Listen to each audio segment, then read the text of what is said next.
ಪ್ರಿಯ ವೀಕ್ಷಕರೇ, ಕೌತುಕ ಜಗತ್ತಿನ ಮತ್ತೊಂದು ವಿಡಿಯೋಗೆ ತಮ್ಗೆಲ್ರಿಗೂ ಪ್ರೀತಿಯ ಸ್ವಾಗತ ಸುಸ್ವಾಗತ. ಇವತ್ತಿನ ಎಪಿಸೋಡ್ನಲ್ಲಿ ಕಾಟೇರ ಸಿನಿಮಾದ ಒಂದಿಷ್ಟು ಇಂಟ್ರೆಸ್ಟಿಂಗ್ ವಿಷಯಗಳನ್ನ ನೋಡೋಣ. ಅದಕ್ಕೂ ಮೊದಲು ನೀವಿನ್ನು ನಮ್ಮ ಚಾನೆಲ್ನ ಸಬ್ಸ್ಕ್ರೈಬ್ ಮಾಡಿಲ್ಲ ಅಂದ್ರೆ ಸಬ್ಸ್ಕ್ರೈಬ್ ಮಾಡಿ, ಲೈಕ್ ಮಾಡಿ, ಶೇರ್ ಮಾಡಿ, ಕಮೆಂಟ್ ಮಾಡಿ.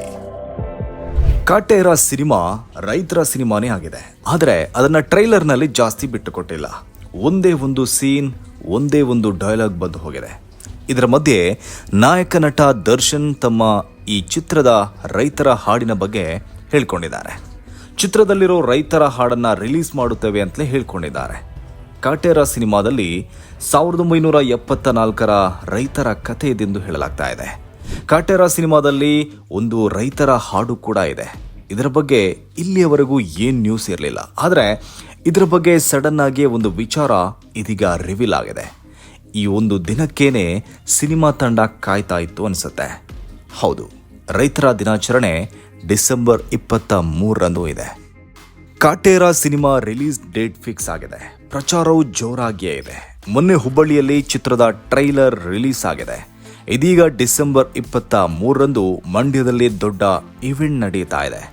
ಎಲ್ಲೆಡೆ ಓಡಾಡಿಕೊಂಡು ಸಿನಿಮಾ ತಂಡ ಪ್ರಚಾರ ಮಾಡ್ತಾ ಇದೆ. ಇನ್ನುಳಿದಂತೆ ಚಿತ್ರದ ಬಗ್ಗೆ ದೊಡ್ಡ ಹೋಪ್ ಕೂಡ ಇದೆ ಅಂತಲೇ ಹೇಳ್ಬೋದು. ಚಾಲೆಂಜಿಂಗ್ ಸ್ಟಾರ್ ದರ್ಶನ್ ಅಭಿನಯದ ಕಾಟೇರ ಸಿನಿಮಾ ಇನ್ನೇನು ತೆರೆಗೆ ಎಂಟ್ರಿ ಆಗಲಿದೆ. ಈ ಸಿನಿಮಾದ ಮೂಲಕ ಕೆಲ ನಟಿಯರು ಇಂಡಸ್ಟ್ರಿಗೆ ಕಾಲಿಡ್ತಾ ಇದ್ದಾರೆ. ಅವರಲ್ಲಿ ಒಬ್ರು ಆರಾಧನಾ ರಾಮ್. ಕನ್ನಡ ಚಿತ್ರರಂಗದ ಹೆಸರಾಂತ ನಿರ್ಮಾಪಕ ದಿವಂಗತ ರಾಮ್ ಹಾಗೂ ನಟಿ ಮಾಲಾಶ್ರೀ ಅವರ ಮಗಳು ಆರಾಧನಾ. ಇವರು ದರ್ಶನ್ ಅವರ ಬಹುನಿರೀಕ್ಷಿತ ಸಿನಿಮಾ ಕಾಟೇರದ ಮೂಲಕ ಸಿನಿ ಲೋಕಕ್ಕೆ ಕಾಲಿಡುತ್ತಿದ್ದಾರೆ. ಕನ್ನಡಿಗರ ಕನಸಿನ ರಾಣಿ ಮಾಲಾಶ್ರೀ ಮಗಳು ಆರಾಧನಾ ಅಮ್ಮನನ್ನೇ ಮೀರಿಸುವಷ್ಟು ಸೌಂದರ್ಯವತಿ. ಮುಂಬೈನಲ್ಲಿ ಆಕ್ಟಿಂಗ್ ತರಬೇತಿ ಪಡೆದ ಆರಾಧನಾ ಮೊದಲ ಸಿನಿಮಾದಲ್ಲೇ ದರ್ಶನ್ ಅವರ ಜೊತೆ ಅಭಿನಯಿಸುವ ಅವಕಾಶ ಪಡೆದಿದ್ದಾರೆ. ಅಂದಹಾಗೆ ಮೂಲಗಳ ಪ್ರಕಾರ ಆರಾಧನಾ ಕಾಟೇರ ಸಿನಿಮಾದಲ್ಲಿ ಅಭಿನಯಿಸಲು ಬರೋಬ್ಬರಿ 10 ಲಕ್ಷ ರೂಪಾಯಿ ಸಂಭಾವನೆ ಪಡೆದಿದ್ದಾರೆ ಎಂದು ಹೇಳಲಾಗ್ತಾ ಇದೆ. ಕಾಟೇರ ಅನ್ನುವ ಟೈಟಲ್ ವಿಶೇಷವಾಗಿಯೇ ಇದೆ, ಅಷ್ಟೇ ಕ್ಯಾಚಿ ಕೂಡ ಆಗಿದೆ. ಕಾಟೇರ ಅನ್ನುವ ಟೈಟಲ್ ಇಟ್ಟ ದಿನದಿಂದಲೂ ಇದರ ಬಗ್ಗೆ ಕುತೂಹಲ ಇದ್ದೇ ಇದೆ. ಕೆಲವರಿಗೆ ಇದರ ಬಗ್ಗೆ ಗೊತ್ತಿದೆ, ಗೊತ್ತಿಲ್ಲದವರಿಗೆ ಇಲ್ಲಿ ಒಂದಷ್ಟು ಮಾಹಿತಿ ಇದೆ. ಇದನ್ನ ವಿಸ್ತಾರವಾಗಿ ಹೇಳೋದಾದ್ರೆ ಇಲ್ಲಿ ತುಂಬಾ ಇಂಟ್ರೆಸ್ಟಿಂಗ್ ವಿಚಾರವೂ ಇದೆ. ಕಾಟೇರ ಸಿನಿಮಾದ ಒಟ್ಟು ಮೀನಿಂಗ್ ಸಿಂಪಲ್ ಆಗಿದೆ. ಕಾಟೇರ ಅನ್ನೋದು ಕಾಟೇರಮ್ಮನ ಹೆಸರಾಗಿದೆ. ವಿಶೇಷವೆಂದರೆ ದರ್ಶನ್ ಅವರ ಮನೆ ದೇವರು ಈ ಕಾಟೇರಮ್ಮ ಅಂತಲೇ ಹೇಳ್ಬೋದು. ಅದೇ ತಾಯಿಯ ಹೆಸರನ್ನ ಚಿತ್ರಕ್ಕೆ ಇಡಲಾಗಿದೆ. ದರ್ಶನ್ ನಿರ್ವಹಿಸಿರೋ ಪಾತ್ರಕ್ಕೂ ಡೈರೆಕ್ಟರ್ ತರುಣ್ ಸುಧೀರ್ ಈ ಹೆಸರನ್ನ ಇಟ್ಟಿದ್ದಾರೆ. ಕಾಟೇರ ಸಿನಿಮಾ ಸಣ್ಣ ಪುಟ್ಟ ಸಿನಿಮಾ ಅಲ್ವೇ ಅಲ್ಲ. ನಿರ್ಮಾಪಕ ರಾಕ್ಲೈನ್ ವೆಂಕಟೇಶ್ ಈ ಚಿತ್ರಕ್ಕೆ ಕೋಟಿ ದುಡ್ಡು ಹಾಕಿದ್ದಾರೆ. 100 ದಿನಗಳವರೆಗೂ ಚಿತ್ರೀಕರಣಕ್ಕೆ ಇಡೀ ಒಂದು ಊರನ್ನ ಸೃಷ್ಟಿ ಮಾಡಿರೋದು ಇಲ್ಲಿ ವಿಶೇಷವೇ ಆಗಿದೆ.